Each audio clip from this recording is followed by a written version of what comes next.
This debate extends beyond the standard gauge railway, as Alex Mwangi has been finding out. Alex? Olive, every passing day, the amount each Kenyan owes our lenders is growing. Our total public debt now stands at well over 6.5 trillion shillings, and there could be more if the Treasury is to raise money for this budget.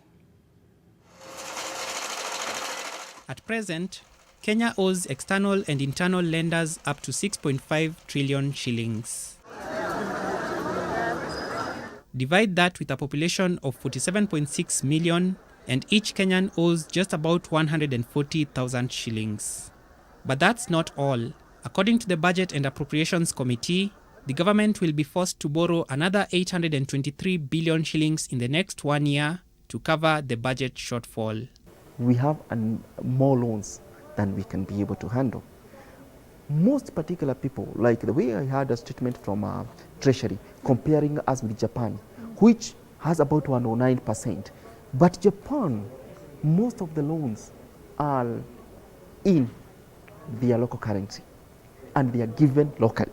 So they can have a homely kind of way of discussing those loans with their own people. Ours is because either in dollars or in other currencies, and even the losses because of the fluctuation can really affect you. With the prevailing economic situation coming at a time when some of our loans are due, Kenya might be forced to appeal to the good grace of our lenders. I think about 33% of our debt service actually goes back to China to repay some of our debt. So we really must go back to countries like China that hold a lot of our debt stock and actually renegotiate, some of this debt. Countries seldom grow without debt. The Budget and Appropriations Committee says the cost of debt financing consumes more money than the development expenditure. Indeed, for every 100 shillings the government raises in tax revenue, about 56 shillings will be spent in settling debt. And that's not all.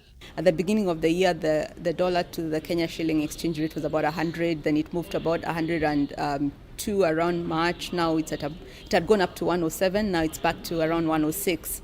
So of course that means that for every dollar of debt that you're holding, it's gone up by 6 shillings, right? So if you have $100 billion of debt, that's 600 million shillings that we've put upon ourselves. Do you think there's a way of easing the amount of pressure on public debt without raising taxes? The only way we can reduce that pressure is that we must stimulate local demand.